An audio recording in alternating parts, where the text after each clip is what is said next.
Welcome to Indonesia with WEMPY DYOCTA KOTO. This is where we go beyond the headlines.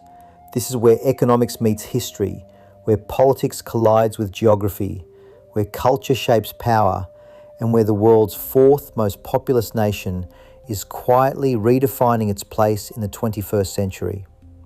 Indonesia is often described through statistics. More than 280 million people, over 17,000 islands, hundreds of ethnic groups, hundreds of living languages, the largest economy in Southeast Asia, the largest Muslim majority nation on earth, one of the fastest growing emerging economies in the world. But statistics never tell the whole story. To understand Indonesia, you have to understand its ambitions, its contradictions, its resilience, its extraordinary ability to reinvent itself. Today we explore one of the most ambitious national projects of the modern era, a project so bold that many governments would never dare attempt it, a project that could redefine how nations think about cities, sustainability, and national identity, or become one of the most expensive political experiments in modern history. Indonesia is not simply building another city. Indonesia is attempting something that very few countries have ever accomplished. It is moving the center of national power. It is relocating its capital, leaving behind one of Asia's greatest megacities, building an entirely new capital deep inside one of the world's oldest tropical rainforests. The new capital is called Nusantara, known officially as Ibu Kota Nusantara, or simply IKN. The world is watching. Economists are watching. Urban planners are watching. Environmentalists are watching. Investors are watching. Geopolitical strategists are watching. Because what happens here could influence how future cities are designed across the developing world. But one enormous question remains. Will Nusantara become one of humanity's greatest examples of visionary nation building? Or will it become an enormously expensive lesson about the limits of political ambition? That question deserves more than headlines. It deserves careful examination, because this story is not simply about buildings. It is about power. It is about geography. It is about climate. It is about economics. It is about national identity, and ultimately, it is about the future of Indonesia itself. Imagine standing in Jakarta today, a city of extraordinary energy. More than 30 million people move through the greater metropolitan area every day. Skyscrapers rise beside historic neighborhoods. Luxury shopping malls sit only minutes away from crowded informal settlements. The city never truly sleeps. Millions depend upon Jakarta. It is Indonesia's financial heart, its political center, its cultural powerhouse, its gateway to global commerce. Yet beneath this remarkable city lies an uncomfortable reality. Jakarta is sinking, not metaphorically, physically. Every year, large parts of northern Jakarta continue to sink because of decades of excessive groundwater extraction combined with the immense weight of urban development. In some neighbourhoods, the land has subsided by more than 4 metres over the past several decades. Certain areas continue to sink by as much as 20 to 25 centimetres every year. Nearly 40% of northern Jakarta now lies below sea level. Massive seawalls and sophisticated pumping systems work continuously to keep seawater from flooding entire communities. Climate change adds another layer of uncertainty. Rising sea levels threaten to intensify existing risks. Flooding has become a recurring reality rather than an occasional disaster. Traffic congestion costs billions of dollars in lost productivity every year. Air pollution remains a serious public health concern. Population density continues to place enormous pressure on infrastructure. For many observers, Jakarta represents both Indonesia's greatest success story and one of its greatest urban challenges. So Indonesian leaders asked a question that few nations have ever dared to ask. Instead of endlessly trying to fix every structural problem within one overcrowded city, what if we started again? What if the capital itself could become the solution? Not simply a relocation, not simply an administrative exercise, but the foundation of an entirely new national vision. That vision became Nusantara. The name itself carries profound meaning. Nusantara is an ancient Javanese word that broadly refers to the Indonesian archipelago. It is not merely a geographic description. It represents unity across thousands of islands, across hundreds of cultures, across countless traditions, across one extraordinary nation. Indonesia stretches for more than 5,100 kilometers from west to east. That is comparable to the distance between New York and Los Angeles, or from Lisbon to the Ural Mountains. Few people truly appreciate the immense scale of Indonesia. It is less a single landmass than a vast maritime civilization. Its islands connect the Indian and Pacific Oceans. Its sea lanes carry some of the world's most important trade routes. Its natural resources support industries across the globe. Its young population represents one of the greatest demographic opportunities of the 21st century. Yet for decades, political power, economic investment, and national development have remained overwhelmingly concentrated on one island, Java. Home to roughly half of Indonesia's population, one of the most densely populated large islands anywhere on Earth. While Java flourished, many regions beyond it often developed more slowly. Infrastructure gaps persisted, investment remained uneven, economic opportunity became geographically concentrated. The decision to build Nusantara, therefore, reflects something much larger than urban planning.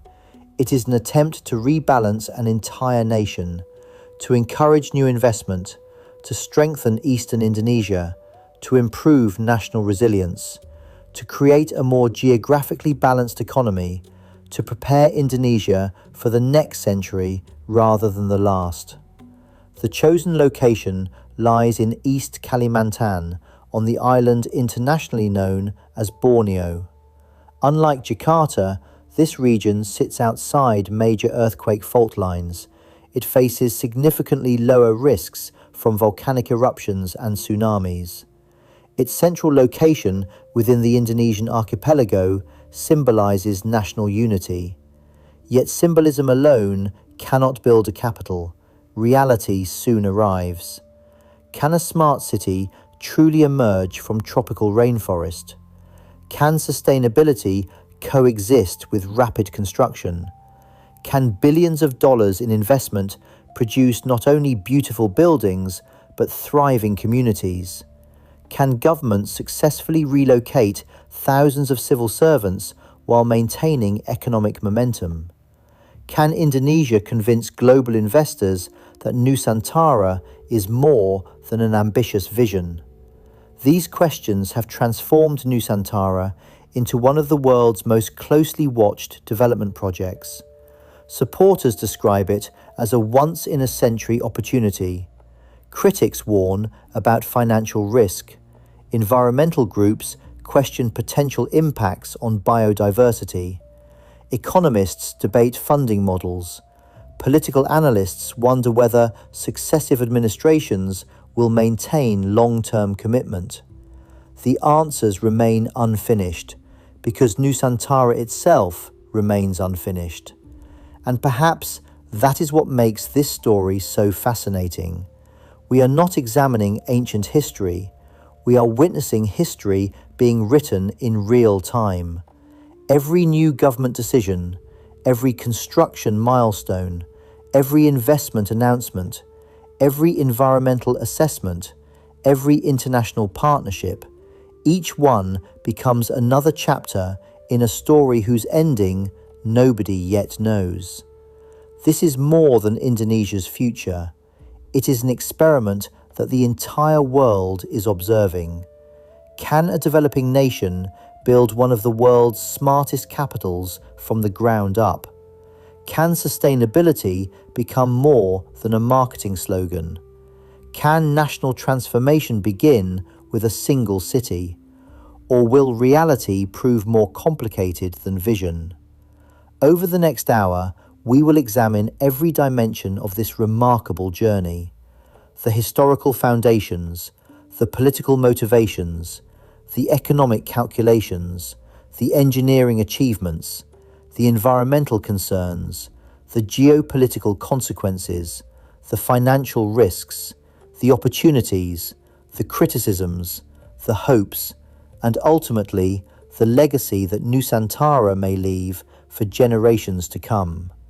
Because long after today's political debates have faded, long after construction cranes disappear from the skyline, long after the first generation grows up calling Nusantara home, the decision being made today may determine how future historians remember Indonesia in the 21st century, as a nation that dared to dream beyond its limitations, or as a nation that discovered just how difficult extraordinary dreams can be. This is the story of Nusantara, a story that is still unfolding, a story that could reshape Southeast Asia, a story that may ultimately redefine what a capital city can become. Let's begin. Every transformational decision begins with a difficult question. For Indonesia, that question was remarkably simple. What happens when the very city that built your nation's success can no longer sustain its future? For decades, Jakarta has been more than just a capital city. It has been Indonesia's beating heart, the headquarters of government, the financial engine of Southeast Asia's largest economy, the home of multinational corporations, the center of diplomacy, the country's busiest transportation hub, the city where political decisions affecting more than 280 million citizens are made every single day. Jakarta did not become Indonesia's capital by accident. Its history stretches back centuries.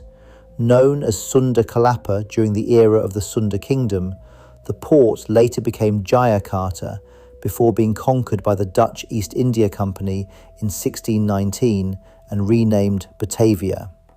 For more than 3 centuries, Batavia served as the administrative center of the Dutch East Indies.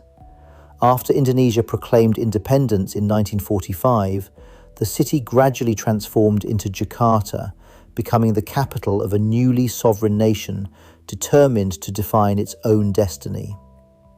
As Indonesia expanded economically throughout the late 20th and early 21st centuries, Jakarta grew at an astonishing pace. Factories multiplied, universities flourished, financial institutions established regional headquarters. Millions migrated from every corner of the archipelago seeking better opportunities. Families left villages in Sumatra. Young graduates arrived from Sulawesi. Entrepreneurs came from Bali, Papua, Kalimantan, and Nusa Tenggara.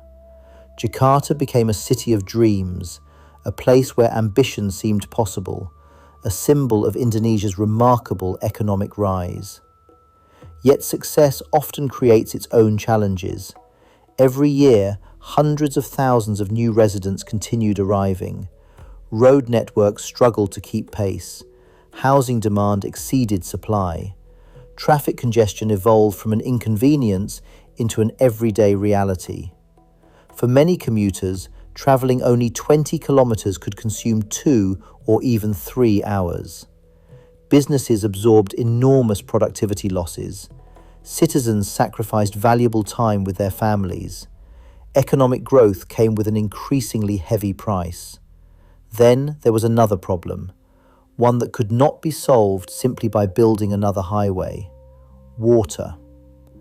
Unlike many major cities, Jakarta has long depended heavily on groundwater because piped clean water has not reached every neighborhood. Millions of households, businesses, factories, hotels, and commercial buildings drilled wells beneath the city. For decades, groundwater extraction exceeded the natural rate of replenishment. As underground aquifers emptied, the soil gradually compacted. The city slowly began to sink.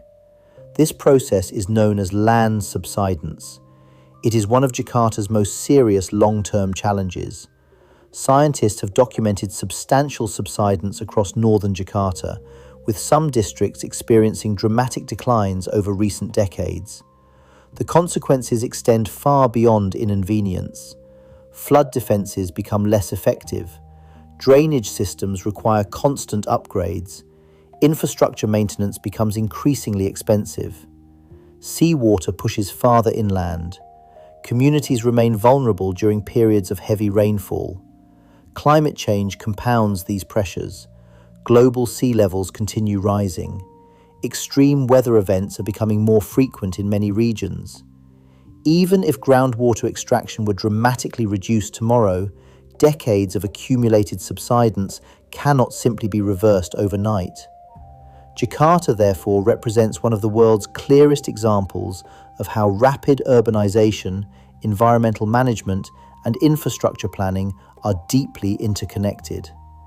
But the decision to move the capital was never driven solely by environmental concerns. It was also driven by economics. Take a look at a map of Indonesia. Java occupies only about 7% of the country's land area, yet roughly half of Indonesia's population lives there. Most major corporations are headquartered there. A large share of manufacturing takes place there. Much of the country's financial activity is concentrated there. Many of Indonesia's largest universities are located there. Government ministries operate there. International investors often focus there first. This concentration generated tremendous prosperity, but it also created regional inequality. Outside Java lies an enormous nation, vast forests, rich mineral resources, agricultural regions, fishing communities, tourism destinations, growing industrial centers, strategic ports, young populations eager for opportunity. For decades, policymakers debated how to distribute development more evenly across the archipelago. Could stronger infrastructure encourage investment beyond Java? Could new economic centers emerge elsewhere? Could eastern Indonesia experience faster growth?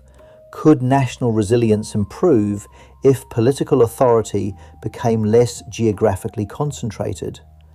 These questions persisted through multiple administrations. Interestingly, moving the capital is not a new idea. Indonesia's first president, Sukarno, explored relocating the capital during the 1950s. He viewed the city of Palangkaraya in central Kalimantan as a possible location because of its central position within the archipelago. At the time, Indonesia was a young nation with limited financial capacity. The vision remained largely unrealized. Decades later, subsequent governments occasionally revisited the discussion. Various studies examined alternative locations. Different provinces were evaluated.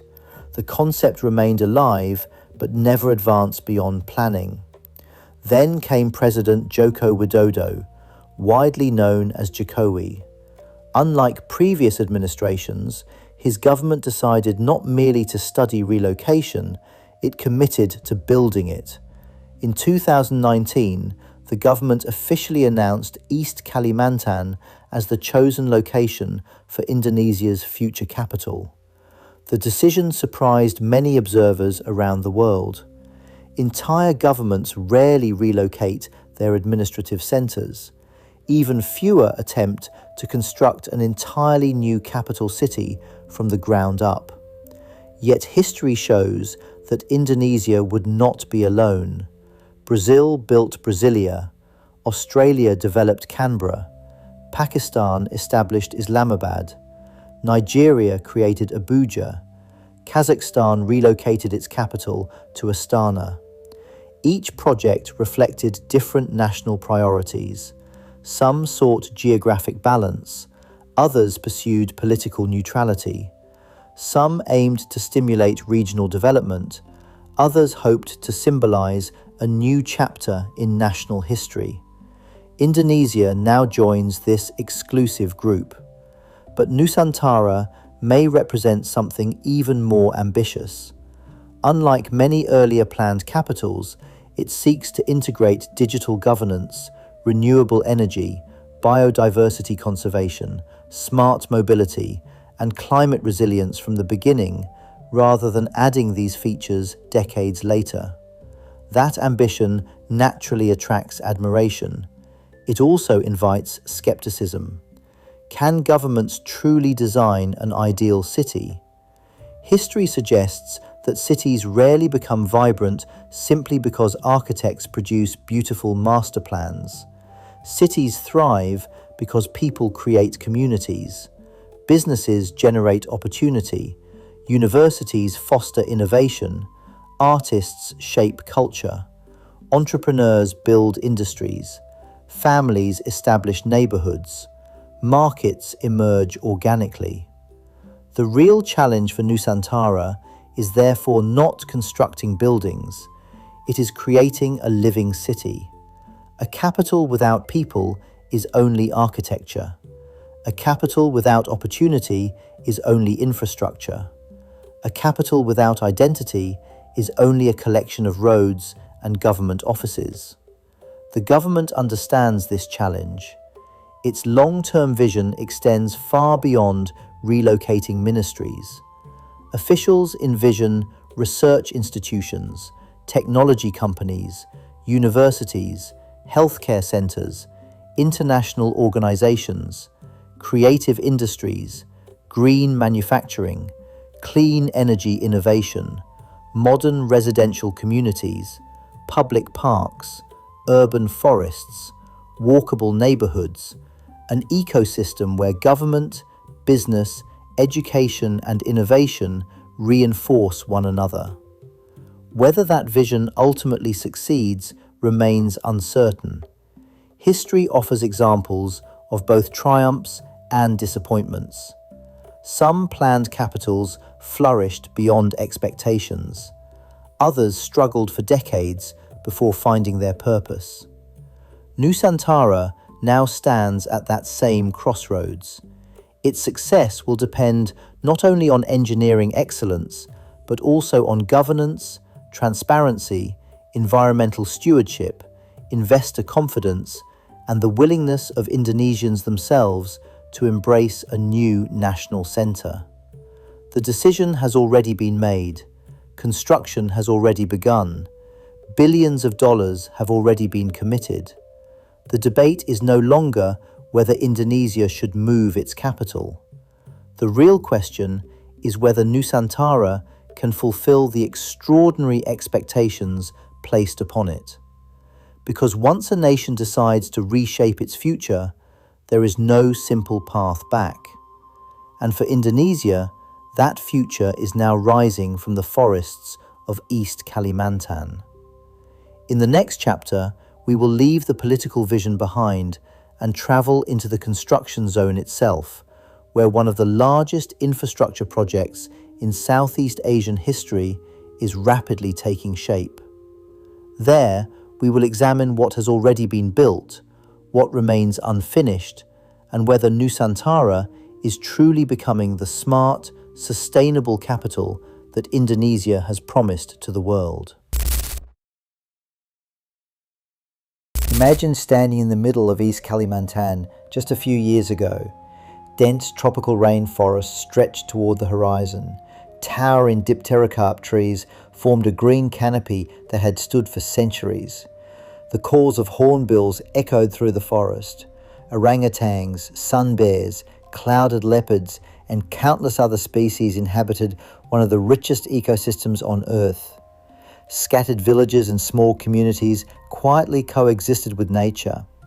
There were no grand boulevards, no presidential palace, no ministerial complex, no skyline filled with cranes, no vision of a future capital visible to the naked eye. Today, that landscape tells a dramatically different story. Roads cut through terrain that was once accessible only by narrow routes. Heavy machinery works around the clock. construction crews from across Indonesia are shaping the foundations of an entirely new administrative city. Steel rises where forest once dominated the view. Government buildings are taking form. Residential districts are emerging. Utility systems are being installed beneath the surface. Digital infrastructure is being embedded into the city's very foundation rather than added decades later. This is not merely another construction project. It is one of the largest nation-building efforts in Southeast Asia's modern history. Unlike cities that evolved organically over hundreds of years, Nusantara begins with something remarkably rare: a master plan.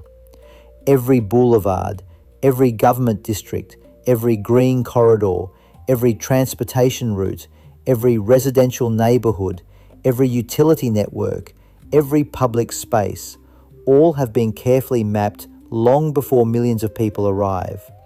This provides Indonesia with a unique opportunity.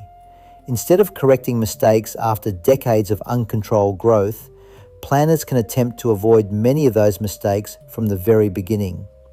The vision is ambitious. Government officials describe Nusantara as a forest city rather than simply another urban centre. The goal is not to eliminate nature, it is to integrate urban development with the surrounding environment.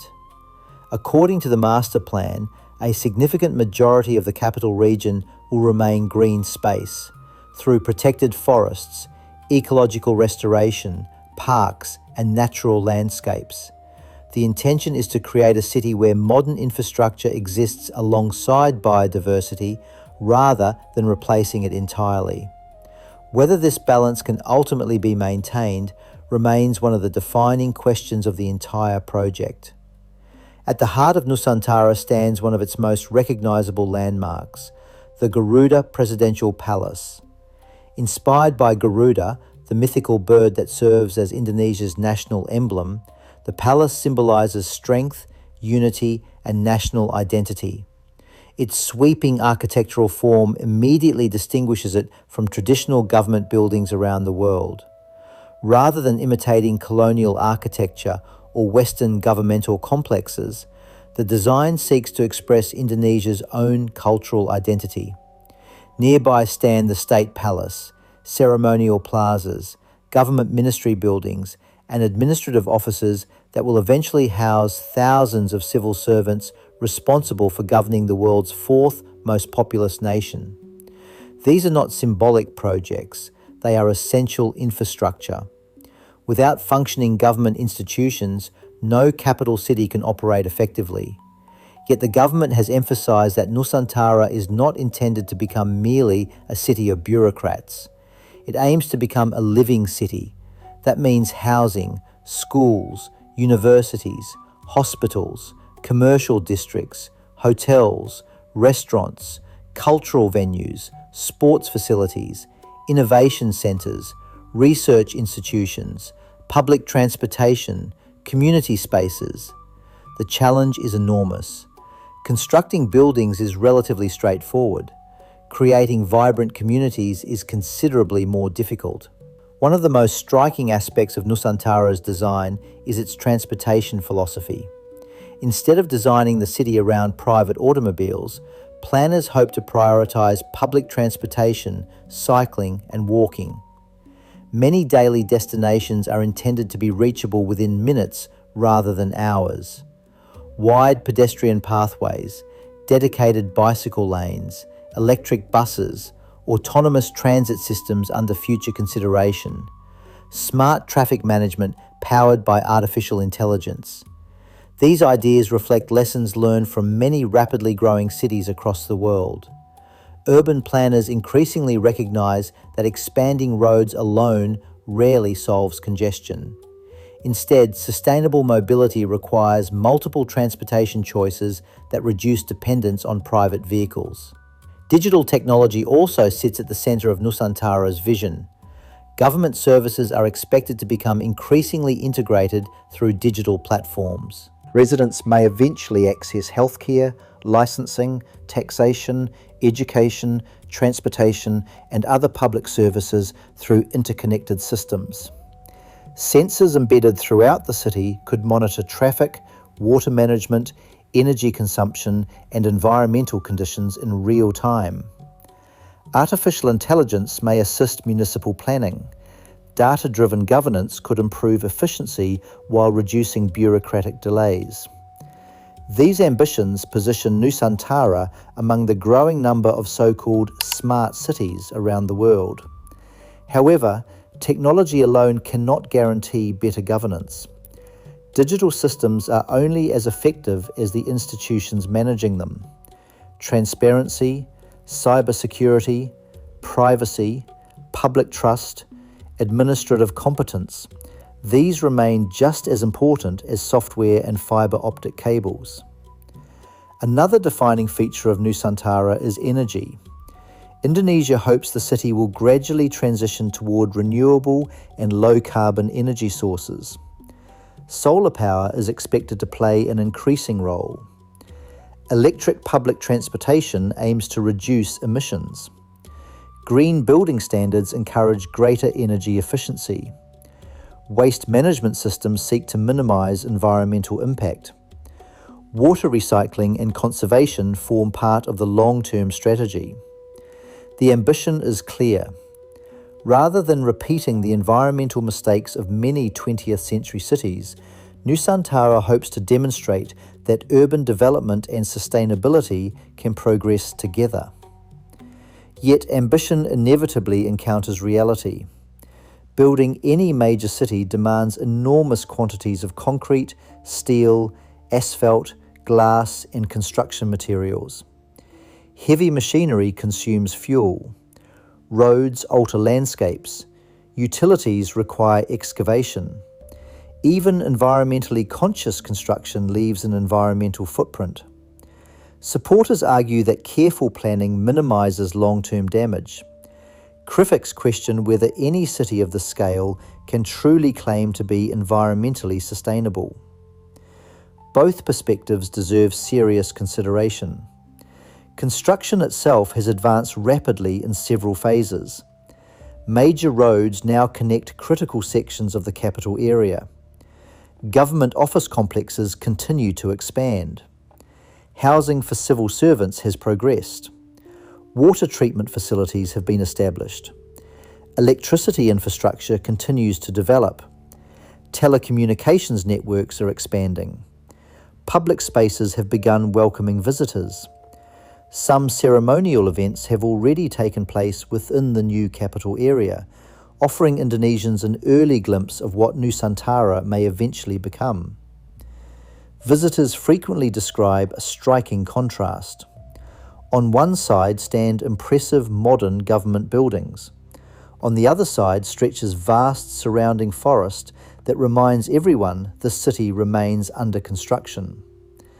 It is both finished and unfinished, real and aspirational, present and future. Perhaps no image better captures Nusantara than the cranes themselves. Towering above newly paved streets, they symbolize possibility. Each completed structure represents another step toward Indonesia's long-term vision. Each unfinished foundation reminds observers how much work still remains. History teaches us that great cities are rarely completed in a single decade. London, Tokyo, Singapore, Seoul, Dubai, Brasilia. Each evolved continuously over generations. Nusantara will likely follow the same path. Its first chapter is construction. Its second chapter will be occupation. Its third chapter will be adaptation. The ultimate measure of success will not be how quickly buildings rise. It will be whether people choose to stay, whether businesses choose to invest, whether universities choose to innovate, whether families choose to build their futures there. A truly successful capital cannot simply function. It must inspire. It must attract talent. It must create opportunity. It must earn legitimacy not only through government decree, but through the everyday lives of its citizens. As cranes continue reshaping East Kalimantan's skyline, another equally important story unfolds behind the scenes. One not measured in tons of steel or kilometers of highways. A story measured in billions of dollars. Because visionary architecture is only possible if the financial foundation beneath it remains equally strong. And that raises one of the most important questions surrounding Nusantara. Who is paying for one of the most ambitious capital city projects of the 21st century? In the next chapter, we will follow the money. We will examine the multi-billion-dollar financing strategy, the role of domestic and international investors, the economic opportunities, the fiscal risks, and why the success or failure of Nusantara may ultimately depend less on engineering than on economics. Every great city is built twice. The first time it is built in the imagination. The second time it is built with money, steel, concrete, glass, electricity, water systems, fiber optic networks, public transportation, housing, hospitals, schools, government ministries. None of them appear simply because a nation has a vision. Every kilometre of road, every bridge crossing a river, every office tower, every public park, every underground utility, every digital network must ultimately be financed. That reality brings us to one of the most debated aspects of Nusantara, its price. Building an entirely new capital city is among the most expensive public investments any country can undertake. The Indonesian government has estimated the long-term cost of developing Nusantara at approximately 466 trillion Indonesian rupiah, or roughly 33 billion United States dollars, depending on exchange rates and future phases of construction. At first glance, the number is staggering. $33 billion could finance thousands of schools, hundreds of hospitals, major ports, railways, airports, power plants, or countless social development programs. Naturally, critics have asked a straightforward question: can Indonesia truly afford this? Supporters answer with another question: can Indonesia afford not to? This is where the discussion becomes far more complex than a simple price tag. The government argues that Nusantara should not be viewed merely as an expense. Instead, it should be understood as a long-term national investment. Much like constructing a major port, an international airport, or a nationwide railway network, the return is expected to unfold over decades rather than years. If successful, Nusantara could stimulate economic growth across eastern Indonesia, attract new industries, reduce pressure on Jakarta, improve logistics, encourage innovation, and generate employment for generations. The challenge is that these benefits cannot be guaranteed. They depend on execution. Recognizing the immense financial burden, Indonesia deliberately avoided relying entirely on the national budget. Instead, policymakers developed a financing model based on three primary pillars. The first is government funding. Public funds support essential state infrastructure. These include presidential facilities, ministry offices, core transportation networks, water systems, electricity, security, and other strategic public assets that cannot realistically depend upon commercial investment. The second pillar is state-owned enterprises. Indonesia possesses several large government-owned corporations with experience in infrastructure, energy, construction, telecommunications, and transportation. These companies have been expected to contribute expertise, financing, and project implementation while working alongside private contractors. The third, and perhaps most closely watched pillar, is private investment. This is where Nusantara becomes more than a domestic development project. It becomes an international investment opportunity.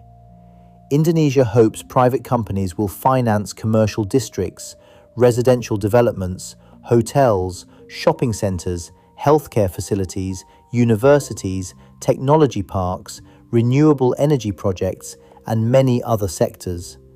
Rather than asking taxpayers to fund every building, the government hopes market forces will gradually transform Nusantara into a self-sustaining economic ecosystem.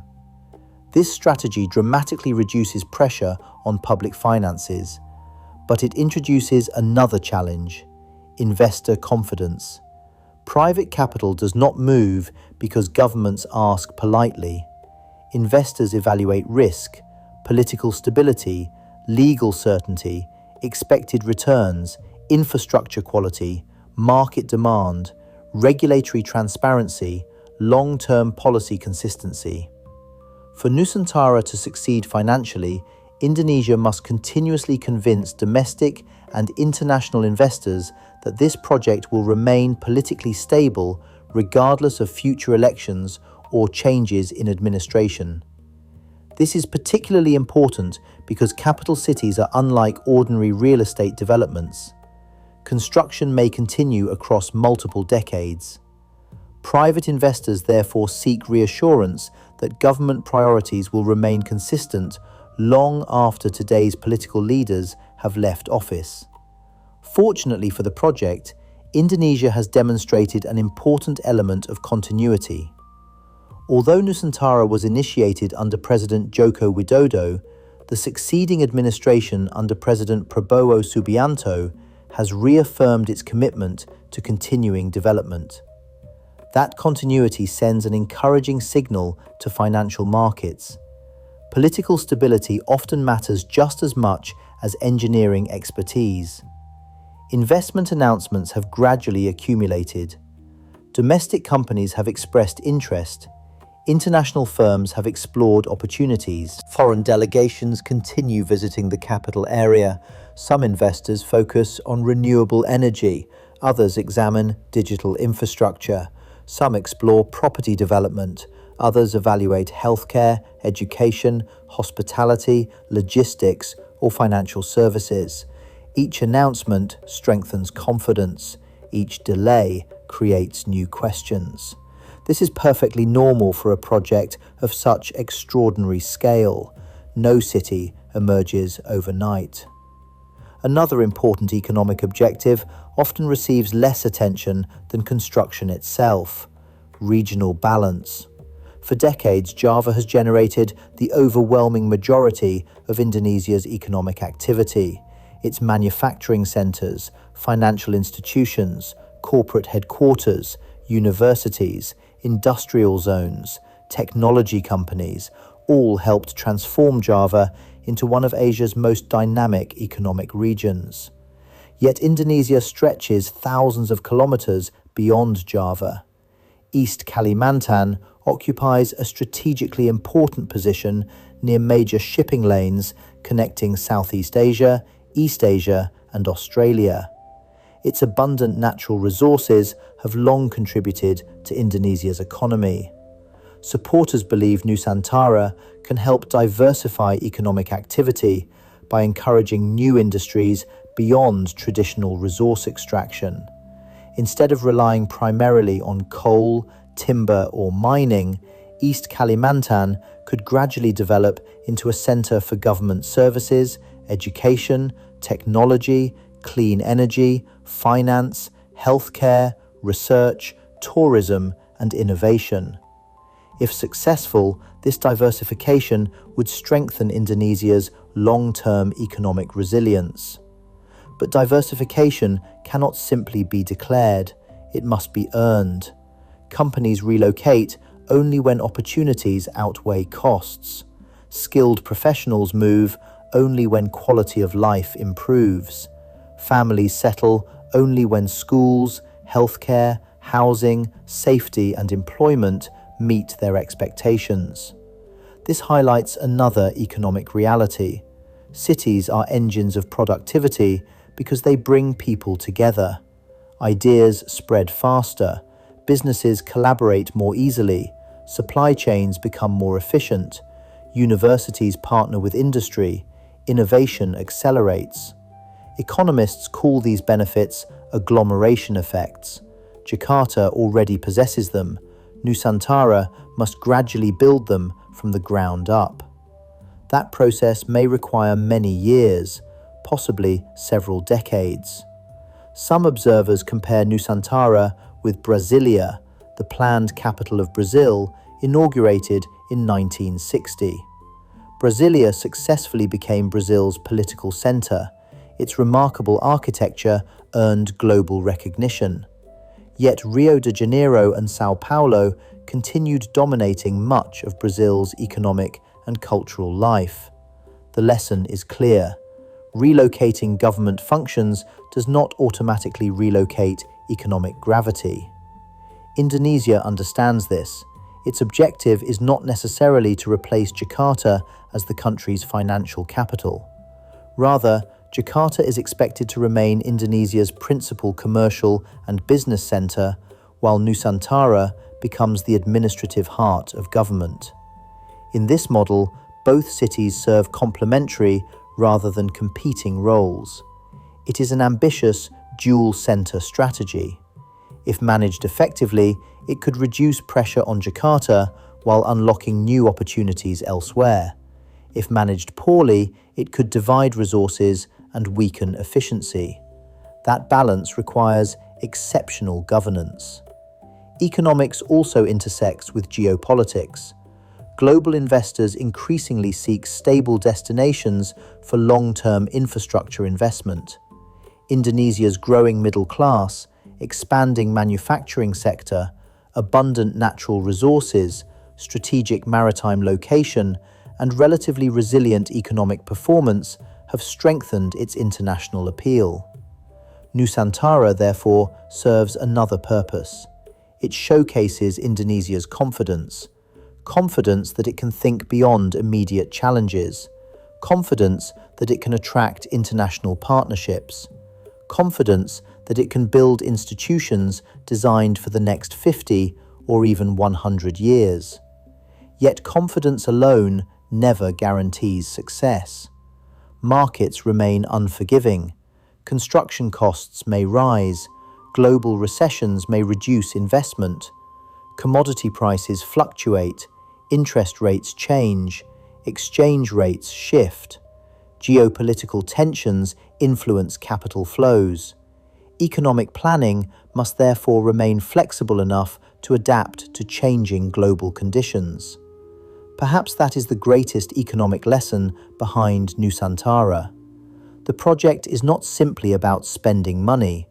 It is about transforming capital into long-term national capacity, into infrastructure, into productivity, into resilience, into opportunity. History will ultimately judge whether those investments generated lasting value or merely impressive buildings. Because the true wealth of a capital city is never measured by the height of its skyline. It is measured by the opportunities it creates for the generations that follow. Yet even the strongest economic model cannot answer one critical question. Can a city built inside one of the world's richest ecological landscapes truly remain sustainable? Can development coexist with conservation? Can economic ambition protect biodiversity rather than threaten it? Those questions have sparked some of the most passionate debates surrounding Nusantara, and they take us into the next chapter of our journey. A chapter where economics meets ecology, where rainforest meets urban development, and where Indonesia's environmental promises face their greatest test. Few places on Earth inspire as much wonder as the island of Borneo. Known in Indonesia as Kalimantan, it is one of the last great tropical wildernesses remaining on our planet. Its forests are among the oldest rainforests on Earth. Long before the rise of modern civilizations, these forests were already flourishing. For millions of years, they have evolved into one of the richest reservoirs of biodiversity anywhere on the globe. Towering dipterocarp trees rise more than 60 meters into the sky. Ancient rivers carve their way through dense jungle. Morning mist drifts across emerald valleys. The sounds of insects, birds, primates, and countless unseen creatures create one of nature's most extraordinary symphonies. This is not simply another forest, it is a living archive of evolution. Scientists estimate that Borneo is home to thousands of plant species found nowhere else, hundreds of bird species, hundreds of mammal species, an astonishing variety of reptiles, amphibians, insects, and freshwater fish. Among its most iconic inhabitants is the Bornean orangutan, one of humanity's closest living relatives, highly intelligent, deeply social, increasingly vulnerable. Its survival depends on healthy forests. Nearby live sun bears, the smallest bear species in the world. Clouded leopards move silently through dense vegetation. Proboscis monkeys leap across riverbanks with their unmistakable, elongated noses. Hornbills soar above the forest canopy, carrying profound cultural significance for many indigenous communities. Every hectare of rainforest supports an intricate web of life that has taken countless generations to develop. Against this remarkable ecological backdrop, Indonesia has chosen to build its future capital. Understandably, the decision has generated intense international attention. Supporters see an opportunity to demonstrate that modern urban development can coexist with environmental stewardship. Critics fear that even the most carefully planned city may accelerate habitat loss and ecosystem fragmentation. Both perspectives deserve careful consideration. From the beginning, Indonesian planners understood that environmental credibility would determine much of Nusantara's international reputation. As a result, sustainability became one of the project's defining principles rather than an afterthought. Government officials repeatedly described Nusantara as a forest city. That phrase carries a specific meaning. The intention is not merely to plant trees within an urban landscape, it is to design urban development around existing ecological systems wherever possible. According to the master plan, large portions of the capital region are designated for protected forests, ecological restoration, conservation zones, parks, and green corridors. Urban districts are intended to occupy only part of the overall capital area. One of the project's most ambitious commitments involves ecological restoration. Millions of trees have been planned for reforestation and rehabilitation programs across degraded landscapes surrounding the capital. Some of these areas were previously affected by logging, mining, or plantation activities long before the decision to build Nusantara. The government's objective is not only to preserve existing forests, but also to restore ecosystems that had already experienced environmental degradation. If successfully implemented, this approach could improve biodiversity, strengthen watershed protection, reduce erosion, increase carbon sequestration, and improve habitat connectivity. However, restoration is not the same as preservation. A newly planted forest cannot immediately replace the ecological complexity of an ancient rainforest. Old-growth ecosystems contain relationships among plants, fungi, insects, birds, mammals, and microorganisms that require centuries to develop. This distinction lies at the heart of many environmental debates surrounding Nusantara. Construction itself inevitably alters landscapes. Roads create new access, utility corridors cross previously undeveloped land. Temporary construction zones generate noise, dust, and increased human activity. Wildlife may alter migration patterns. Sensitive habitats may experience additional stress. Even with strict environmental standards, some ecological impacts are unavoidable. The critical question therefore becomes one of management. Can those impacts be minimized? Can damaged ecosystems be restored? Can development remain confined within carefully planned boundaries? Can conservation receive equal priority alongside construction? Environmental organizations continue monitoring these issues closely. Their concerns extend beyond wildlife alone. Forests perform essential ecological services that benefit society as a whole. They regulate water cycles, store enormous quantities of carbon, reduce flood risk, moderate local temperatures, protect soil quality, support fisheries downstream, maintain regional climate stability. When forests disappear, these services decline. Indonesia recognizes these realities. The country has increasingly positioned itself as a global advocate for sustainable development, while balancing the legitimate need for economic growth. Nusantara therefore represents more than an infrastructure project. It has become a test of Indonesia's environmental leadership. Success would demonstrate that large-scale urban development can incorporate conservation from the earliest stages of planning. Failure would strengthen arguments that ambitious environmental promises remain difficult to fulfill in practice. Yet another dimension often receives less international attention: water. Every city depends upon reliable water resources: drinking water, sanitation, industry, agriculture, public health, urban parks, fire protection. Population growth places increasing pressure on rivers, reservoirs, and groundwater. Jakarta's experience offers an important lesson. Excessive groundwater extraction contributed significantly to land subsidence. Nusantara's planners hope to avoid repeating that mistake. Integrated water management systems, expanded surface water utilization, modern treatment facilities, rainwater management, and efficient distribution networks form part of the city's long-term strategy. The objective is straightforward: prevent overdependence on groundwater before it becomes a structural problem. Energy presents another opportunity.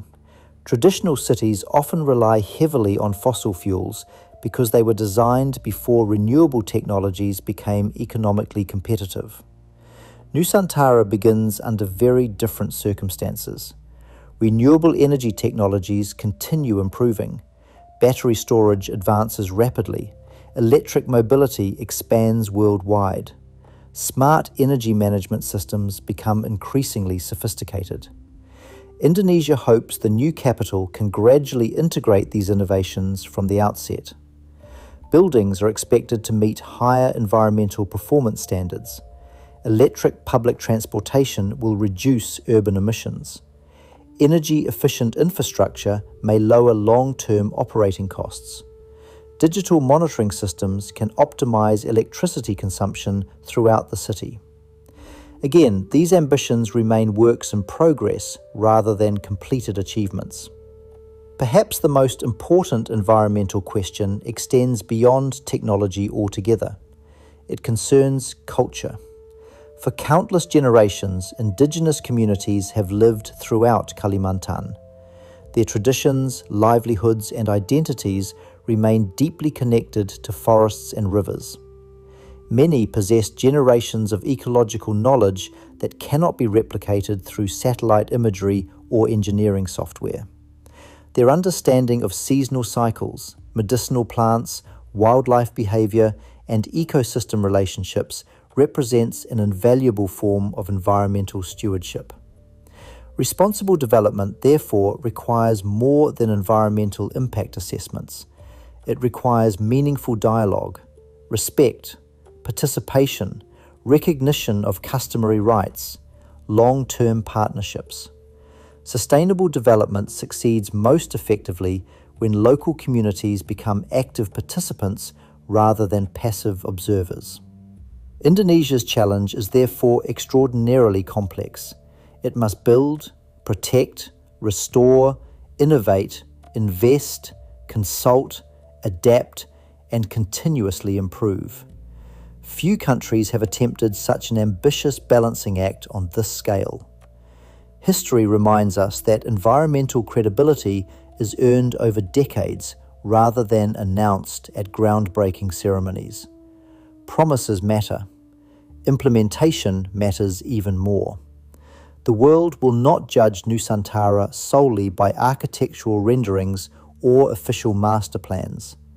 It will judge the city by the health of its rivers, the vitality of its forests, the survival of its wildlife, the quality of its air, the resilience of its ecosystems, and the trust of the communities who call Kalimantan home.